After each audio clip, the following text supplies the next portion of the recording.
뉴스의 진수를 보여주는 인터뷰. 뉴 진수. 연휴가 끝나고 정치권은 본격적인 국정감사 전국으로 들어갔습니다. 뉴스레터계 인터뷰 코너에선 원내 주요 정당들이 추석 민심을 토대로 하반기 전국에 어떻게 대응할 것인지, 어떻게 국정감사에 대응할 것인지 지금 집중적으로 살펴보고 있습니다.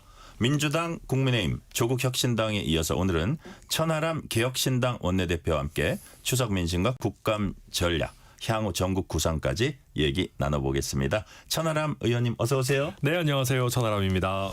지금 막 국감 진행 중인데 살짝 오셨군요. 네, 가까워서 여의도에 있어서 왔지. 아유, 아니었으면 못 왔을 것 같습니다. 다른 의원님들 질의하는 사이에 이 가까운 그 거리라도 오는 게 되게 힘들다는 걸 제가 알거든요. 감사합니다. 너무 감사드리고요. 아유, 감사합니다. 예. 자, 오늘은 이제 국감 이틀째인데 이번 국감 최대 관심으로 꼽히는 대법원 국감이 공교롭게 이제 첫날에 어제 있었어요. 그 중심에 조희대 대법원장이 있었습니다. 천하람 의원님, 어제 대법원 국감 어떻게 평가하십니까? 정말 국가 치욕의 날이었죠. 대한민국 헌법 질서가 이렇게 붕괴되고 삼권 분립이라고 하는 우리가 초등학생도 알 법한 상식이 무너지면서 이런 말 해도 되는지 모르겠는데요. 저는 국회의원이라는 게 좀 부끄럽더라고요. 그러니까 대통령이 그런 얘기 하시잖아요. 막 선출 권력이 임명 권력보다 더 뭐 국민의 선택을 받았고 더 위에 있는 것처럼. 근데 어제 법사위 국감을 지켜본 그 어떤 국민이 선출 권력이 그렇게 대단하다라고 이야기를 하시겠습니까? 저는 그렇지 않을 거라고 보고요. 점점 우리 정치 자체가 광기의 상을 주는 형태로 가고 있는 것 같아요. 광기의 상을 준다. 광기를 부리면 쇼츠 조회수가 잘 나오고 후원금도 많이 들어오고 뭐 소위 개딸이나 강성 지지층의 지지도 오고 인지도 높아지니까 뭐 지방선거 광역단체장도 나갈 수 있고 이런 식으로 시스템적으로 정치인의 광기를 점점 더 끌어내는 형태로 가고 있는 것 같아서 이걸 어떻게 하면 제도적으로 바로잡을 수 있을까, 저는 그런 고민들이 굉장히 많이 되는 하루였습니다. 네. 자, 이런 의문이 또 들어요. 우여곡절 끝에 이재명 후보가 대통령이 됐고 이제 대통령이 된 지도 취임 5달째 맞았습니다. 그렇죠. 근데 이 시점에도 왜 민주당은 대법원을 계속 대법원장을 난타하는 걸까요? 제가 그 추석 때 들은 민심에도 그런 얘기가 있었어요. 민주당이 아직 야당 같다. 그러니까 이재명 대통령도 아직 대통령 되기 그 간당간당할 때 피선거권이 뭐 날아갈지 안 날아갈지 불안해하는 그때랑 똑같은 것 같다라는 얘기들을 제가 좀 들었는데 비슷한 결인 것 같고요. 저는 그렇게 봅니다. 우리 국민들이 대통령이 싸우길 바라는 사람은 검사, 판사가 아니에요. 문재인 정부가 그래서 사실 망했던 겁니다. 국민들이 대통령과 여당이 싸워줬으면 하는 상대방은요, 빈곤이에요. 양극화고요, 주거 불안입니다. 그런 것들하고 싸워야 되는 건데 지금 민생 이슈는 하나도 안 보여요. 계속해서 검찰 해체하고 그다음에 이제는 심지어는 독립성을 보장해야 되는 사법부랑 멱살잡이를 하고 있어요. 이렇게 되면요, 국민들이 어떻게 되냐면 처음에는 막 아드레날린이 나오니까 좀 봐요. 근데 나중에 되면 이게 내 인생이랑 무슨 상관이지? 그 내 인생과 상관없고 자기들끼리만 치고받고 싸우는 거 보는 거요, 어느 순간 실증 나는 걸 넘어서 화가 납니다. 그렇게 되면 민심은 무섭게 돌아설 거다. 지금이라도 판사 검사랑 멱살잡이 그만하고 국민의 삶을 챙겨야 된다. 저는 그 말씀 드리고 싶습니다. 만약에 이런 그 장면들이 계속 이어지면 그 뭐 지금 뭐 치열한 싸움이라 그럴까요? 어떤 이런 장면의 결과는 어떻게 될까요? 이거는 여당한테 무조건 안 좋아요. 그러니까 국민들이 야당이 약간 난장판 피우는 거는 일정 부분 용납합니다. 근데 여당이 먼저 난장판을 만드는 거는 글쎄요. 게다가 압도적 의석을 가지고 있고 국정을 안정적으로 이끌어갈 수 있는 여당이 이런 난리를 친다? 우리 헌정사에 저는 있었던 일인가? 문재인 정부 초창기에 검수완박할 때 시끄럽긴 했지만 이 정도는 아니었거든요. 전 그러면 결국은 국민들의 어떤 매서운 눈초리, 화살이라는 거는 돌아오게 돼 있어요.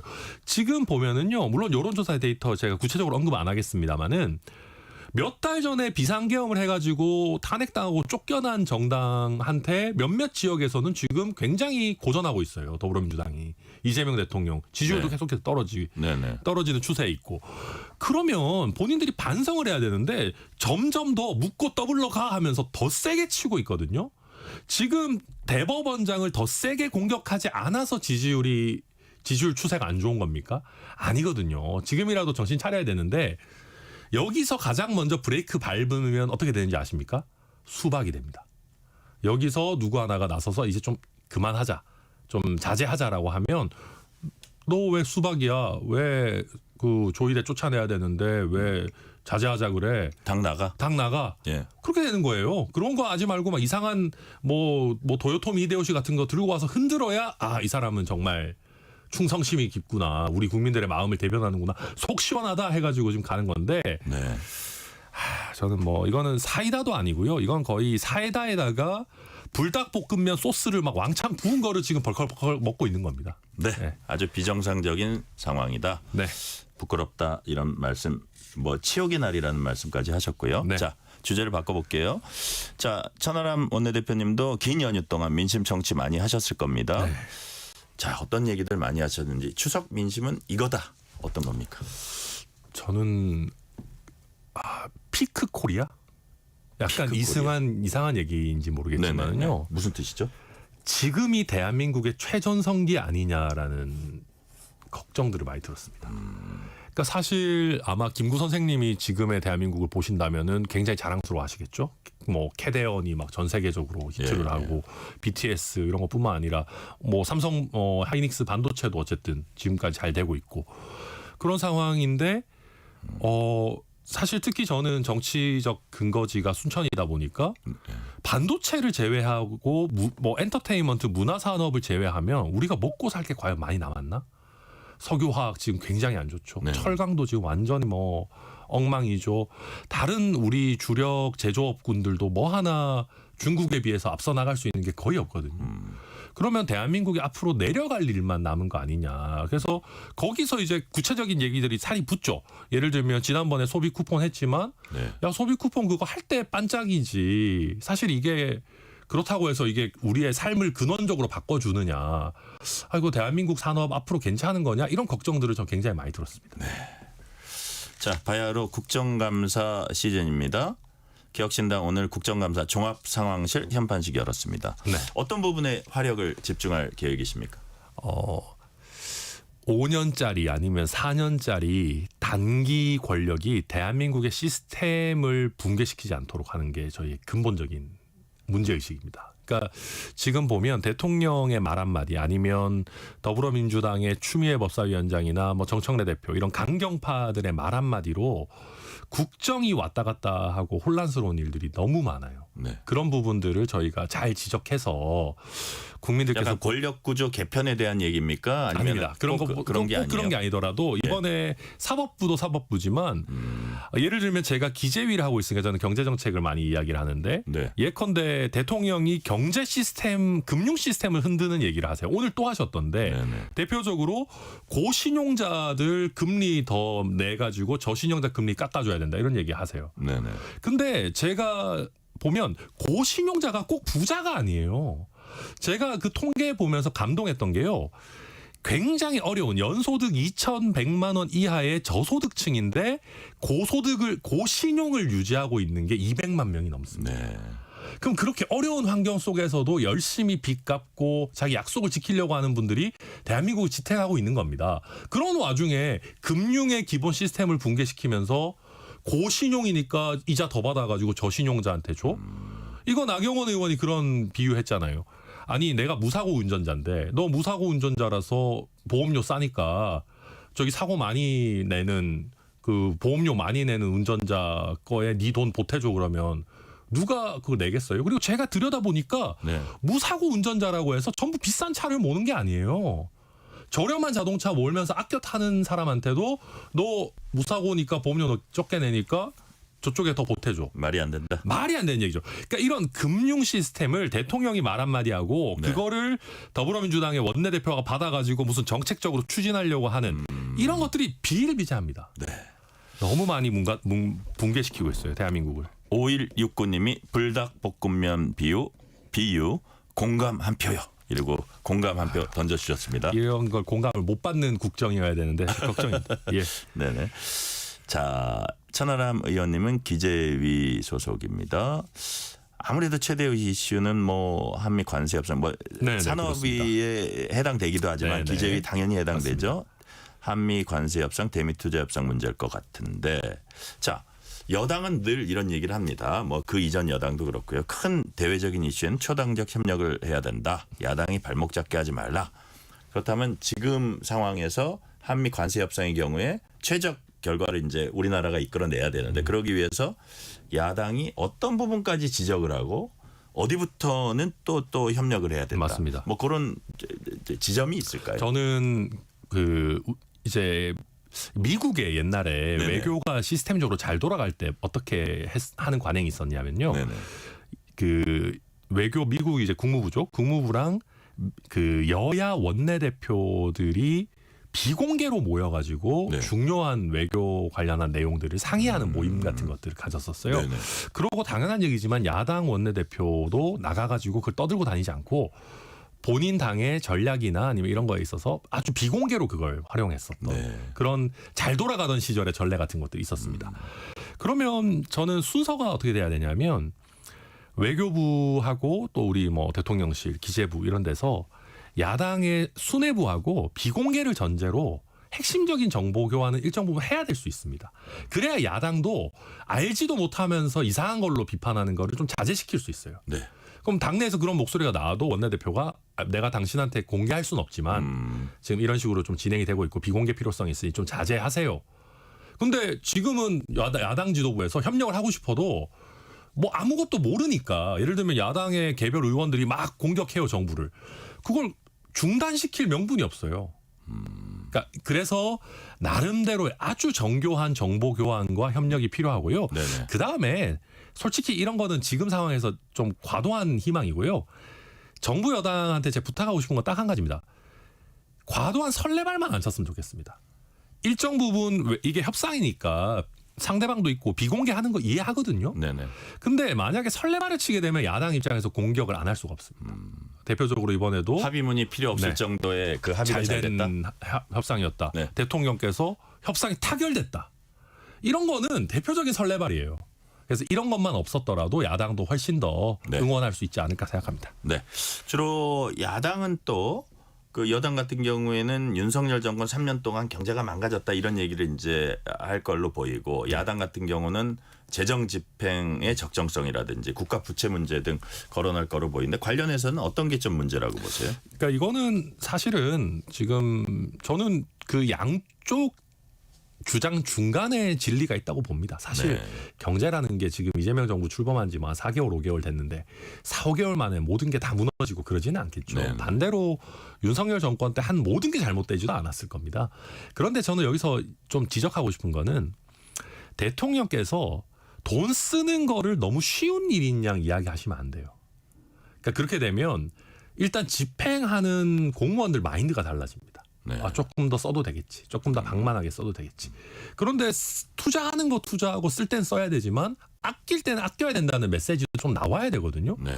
근데 지금 대통령 말씀만 들어보면 우리 뭐 돈이 아주 풍족한 것 같아 보여요.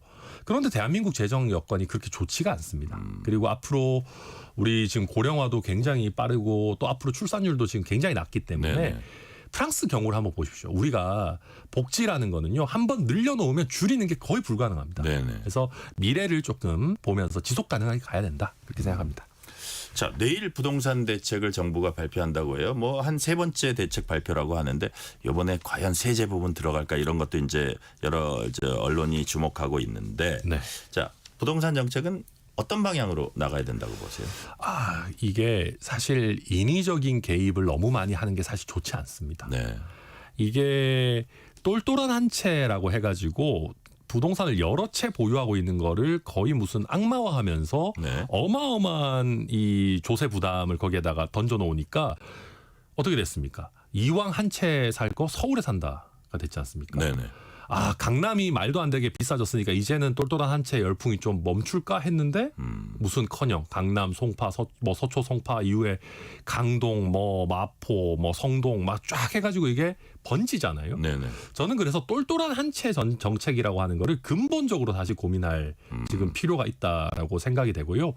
또 소득에 대한 세금은요. 예를 들면 내 월급에서 이걸 떼가면 되잖아요. 네. 제가 뭐 어디 전가하고 이런 게 아니잖아요. 근데 자산에 대한 세금은 우리가 부동산에 그걸 매겨버리면 전월세로 전가가 돼요. 네네. 그러니까 이런 부분은 굉장히 신중하게 봐야 된다. 그래서 대통령이 후보 시절에 말씀하셨던 것처럼 세금으로 부동산 시장 잡으려는 생각은 함부로 해서는 안 된다. 그런 말씀드립니다. 근데 정부에서 살살 고민은 하고 있는 것 같습니다. 엄청 하는 것 같아요. 네네. 네. 8144님이 이런 문자 주셨어요. 천하람 의원은 정쟁보다 민생. 그다음 느낌표 하나 있고요. 오랜만에 듣는 목소리 반갑습니다. 초심 유지, 강한 멘탈, 그럼 민심이 반응할 겁니다. 임전무태 느낌표 또 있습니다. 감사합니다. 예, 명심하겠습니다. 자, 그리고 천하람 의원님께서는 이재명 정부의 청와대 복귀 문제를 또 지적을 했어요. 국유재산심의위원회 거쳐야 된다 이런 뜻인가요? 네, 이게 사실은 또 내로남불 같은 겁니다. 이게 제 윤석열 정부를 옹호하자는 게 아니고 네. 윤석열 대통령 때 이제 청와대에서 용산으로 옮겼잖아요. 그때도 네. 우리가 막 너무 급하게 옮긴다 막 비판 많이 했습니다. 저도 뭐 비판도 하고 그랬는데 네. 그때 국유재산심의위원회를 거쳤어요. 어쨌든. 근데 관저를 옮길 때 처음에는 거쳤다가 뭐 참모총장 공간 간다 그랬다가 외교부 장관으로 다시 한번 옮겼는데 그때 안 거쳤거든요. 네. 그거 가지고 더불어민주당에서 난리를 쳤습니다. 왜 관저 다시 옮기는 거 안 거치냐 심의위원회. 네네. 그래서 막 그러면서 막 불법이다 막 하면서 국정감사에서도 막 지적하고 난리가 쳤었어요. 근데 그랬던 더불어민주당이 이제는 관저뿐만 아니라 집무실을 통으로 용산에서 청와대로 옮기는데 이거 심의위원회 하도 안 거쳤거든요. 그래요. 근데 아무도 지적을 못해요. 그리고 국민의힘도 윤 대통령이 하도 엉망이었으니까 뭐 이런 거 갖고 지적을 못해요. 그래서 그나마 지적할 수 있는 게 저니까 지적을 하는 거고 여기에 플러스 내로남불에다가 제가 지적하고 싶은 거는 그러면 용산에 지금 청사 있잖아요. 한남동에 관저 있잖아요. 네네. 이거 어떻게 할 거예요? 그 계획도 있어야 된다. 그 계획이 있어야 되잖아요. 그 계획도 없이 그냥 무작정 옮기는 거예요. 제가 이재명 정부를 보면서 가장 안타깝게 생각하는 거는 저는 이재명 대통령이 정치 경험도 있고 하니까 조금 체계적으로 하실 줄 알았어요. 근데 너무 막무가내로 준비 없이 하는 게 너무 많아요. 이것도 용산 청사 그냥 비워놓고 청와대 가잖아요. 제가 장담하는데 거기 비상계엄 일어난 불길한 곳이다 이래가지고 다른 부처들 안 들어올라 그럴 거예요. 그러면 그 금싸라기 땅에 그 엄청난 청사를 몇 년 동안 놀릴 겁니까? 네. 아니죠. 그런 대책이 있어야죠. 검찰청도 마찬가지입니다. 검찰청 해체한다. 그러면 중수청하고 뭐 공소청이 뭐 몇 명씩 어떻게 일을 하고 거기 청사는 어떻게 하고 그러면 이거 해체하고 옮기고 이름 바꾸고 하는 거예요. 예산은 어떻게 하고 이거 계획이 있어야 되잖아요. 제가 어제 기재부 장관한테 물어봤는데 계획이 하나도 없어요. 살 집을 지어놓고 아니면 살 집을 구해놓고 이사 나가는 게 상식이지 않습니까? 네네.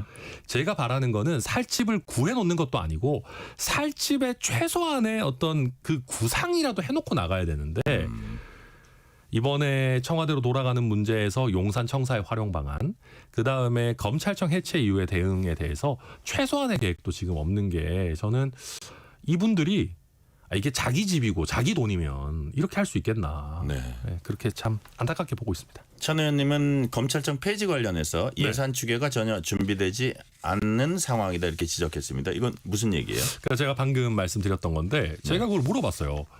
아니 검찰청이 있는데 이거를 해체하고 중수청하고 공소청이라는 걸 만들겠다 그러면 공무원 숫자가 늘어나냐 줄어드냐. 네.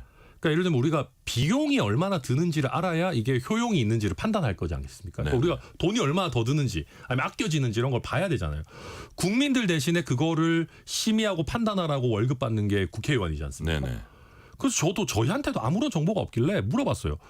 그럼 공무원을 더 뽑는 거냐 아니면 뭐 어떻게 줄어드는 거냐 아니면 청사는 더 구해야 되냐 줄여야 되냐 중수청은 뭐 어디 있는 거냐 그럼 서울에 있는 거냐 아니면 각 지역별로 청사가 필요한 거냐 돈이 얼마가 드는 거냐 제가 지금까지 예시로 든 그 어떤 거에도 준비가 안 돼 있습니다. 아니 그래서 제가 아니 이게 말이 안 되는 거 아니냐. 그럼 내년도 예산은 그럼 어떻게 했냐. 네네.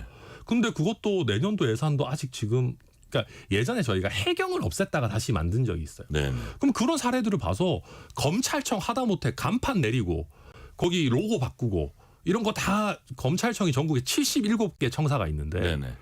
이거를 어떻게 처리할 건지 이런 그냥 아주 기본적인 예산 추계 작업이라도 해야 되는 거 아니냐 그랬는데 그것도 아직 정해진 게 없어서 못 한다는 거예요. 그래서 제가 법률안 바꿔야 되는 것도 무지하게 많다고 무시하게 그러더라고요. 많아요. 예. 그래서 지금 정무위에서도 그 법률안 바꾸는 지금 그 국무조정실에서 회의했냐 네. 했더니 그것도 연휴라서 추석 연휴라서 안 했다고 그러는 거 아닙니까? 네. 그래서 제가 참 너무 열받아서 말이 빨라졌는데요. 이 국정이라는 게 어느 정도 준비를 가지고 또 어떤 절차로 어느 정도 돈을 써가면서 할지에 대한 네. 나름의 체계가 있어야 되는데 윤석열 정부에서도 그랬지만 이재명 정부에서도 그게 대통령의 어떤 말 한마디 아니면 더불어민주당의 어떤 검찰을 해체해야 된다. 네. 묻지도 따지지 말고 해야 된다라는 어떤 보복 감정 때문에 시스템이 망가지고 있다. 저는 그게 저의 근본적인 문제의식입니다. 네. 자, 김현지 대통령실 제1부속실장 국감에 출석해야 된다고 보세요? 이제는 안 나오면 굉장히 이상해진 상황이 네. 됐죠. 이유가 뭡니까? 저도 이제 운영위 국감을 했었는데 네네. 총무비서관은 항상 나왔었습니다. 항상 국회에 되게 자주 오는 보직이에요. 왜냐하면 네네. 그 대통령실 살림을 사는 네. 일이라서. 근데 총무비서관 자리에서 뺐어요. 대통령실은 그러면서 국회가 부르면 가겠다라고 얘기를 했는데 그렇게 당당하면 왜 보직 변경을 그 타이밍에 하죠? 제1부속실장으로 바꿔놨지만 지금도 계속해서 오늘 여러 법사위에서도 그렇고 지금 다른 곳에서도 김현지 실장의 이재명 대통령의 과거 범죄 전력과의 연루 어떤 판결문에 관련한 내용들 네. 그다음에 지금 이재명 대통령 이화영 전 부지사죠. 네네. 법사위에서 이화영 전 부지사의 변호인을 사실상 김현지 실장이 직접 해임한 것 아니냐. 그 네. 연락을 직접 한 것 아니냐라는 예. 논란이 나왔고 지금 그때 당시 변호인이었던 설주환 변호사 같은 경우도 질책이라는 표현은 좀 애매하지만 그건 확정할 수 없지만 그때 당시 김현지 실장에게 연락을 네. 받았던 건 맞다라고 지금 인정을 했거든요. 그래서 이런 식으로 지금 김현지 실장에 대한 여러 가지 관여 어떤 과잉 개입 의혹들이 지금 너무 첩첩이 쌓여 있기 때문에 네. 이 상황에서까지 도망간다라고 하면 저는 이재명 대통령과 더불어민주당이 지나치게 수세에 몰릴 것이다 그렇게 봅니다. 네. 자, 개혁신당 이슈. 개혁신당 내년 지방선거 후보 올 연말에 조기 공천하는 방안 검토하고 있는 걸로 알려졌습니다. 네. 이 과연 광역자치단체장을 낼 건지 이런 확정되지는 않았겠지만 네, 네. 어떤 계획을 갖고 계십니까? 저희가 좋은 분들 계속 이제 찾고 있고요. 일단은 저희가 조기 공천하겠다라고 했을 때는 사실 저희가 이제 가장 중요하게 보는 거는 오히려 지방 의원들입니다. 네. 저희가 지방 의원들 같은 경우에는 특히 3인 4인 선거구 같으면 또 비례대표들도 그렇고요. 지방의회 비례대표들도 그렇고 해볼 만한 지역들이 꽤 있거든요. 네. 그런데 아마 개혁신당을 달고 나가시는 분들은 좀 젊고 정치 신인인 분들이 상대적으로 많을 겁니다. 네네. 그러면 저희가 좀 조기 공천을 해서 그분들한테 충분히 좀 노하우를 알려드릴 것도 알려드리고 네네. 준비를 할 수 있는 시간을 드리자는 그런 것이고요. 차원이군요. 그다음에 광역단체장이나 이런 분들은 아마도 조금 더 시간을 가지고 영입을 좀 하거나 이렇게 좀 찾는 과정들이 있지 않겠나 예상합니다. 네. 저희가 조국 혁신당한테도 민주당과의 공조 부분 이거를 물어봤는데 네. 자, 이제 사람들이 과연 이제 지방선거 국면에서 국민의힘과 개혁신당이 과연 공조할지. 자, 천하람 의원님 방송에서 당대당 연대 검토하지 않고 있다 이런 발언을 하신 적이 있고 네. 그다음에 이준석 대표는 오세훈 시장과는 거의 한 팀이다 이런 발언을 또 한 적도 있고 해서 네네. 가능성이 열려 있긴 합니까? 요새 저도 그렇고 이준석 대표도 그렇고 네. 국민의힘의 방향성에 있어가지고 우려를 사실 여전히 많이 가지고 있습니다. 아마 특히 어떤 점에서요? 그 윤석열 정부의 시절에 대한 어떤 반성과 성찰 그리고 특히 비상계엄과 탄핵에 있어서 계엄에 대한 반대 의사와 탄핵에 대한 찬성 의사를 명확하게 하지 않고 단절 말씀하시는 그렇죠. 거군요. 그러니까 윤석열 예. 전 대통령과의 단절 그리고 반성과 성찰이 사실은 충분하지 않습니다. 지금 더불어민주당이 너무 난리를 치니까 그게 조금 가려져 있는 거지. 네. 저는 그런 방향성에 대해서 우려를 일단은 가지고 있고요. 그 다음에 어떤 이준석 대표, 오세훈 시장은 워낙 또 가까운 사이예요. 네네. 근데 그렇다고는 하지만 개인적인 친분은 친분이고 개혁신당에 아주 훌륭한 후보가 있어서 나 서울시장 도전하겠다 그러면 그걸 저희가 어떻게 막습니까? 네. 그래서 어떤 지방선거는 대선과 다르게 중앙당에서 모든 걸 컨트롤하는 게 아니기 때문에 후보자들의 의사를 저희가 충분히 들어봐야 된다 말씀드립니다. 자, 마지막 질문 드릴게요. 천하람 의원님께서는 이번 정기국회는 물론이고 임기 중에 반드시 꼭 통과시키겠다 생각하시는 핵심 추진 법안이 있으실 것 같아요. 네. 어떤 법안입니까? 저희 정치적으로는요. 네. 사표 방지 심리가 너무 지긋지긋해가지고요. 결선 투표제 법안을 제가 네. 원내 모든 정당의 동의를 받아서 내놓은 게 있습니다. 그래서 양당이 독점하는 게 아니라 정말 인물 경쟁력이 있으면 작은 당에서도 뭐 프랑스의 마크롱 대통령처럼 요즘은 좀 고전하고 있습니다만 어떤 신드롬을 일으킬 수 있도록 결선 투표제를 꼭 통과시키고 싶다라는 생각이 양당 있고요. 구조의 고착화를 좀 깨나갈 수 있는 그런 거네요. 맞습니다. 그런 게 지금 정치에 우리 한국 정치에 꼭 필요하다고 보고 있고요. 그다음에 경제나 이런 면에서는 하고 싶은 게 너무 많지만 제가 내놓은 것 중에 그 젊은 세대에서 굉장히 공감을 많이 하시던 게 네. 포괄 임금제를 좀 없애보자.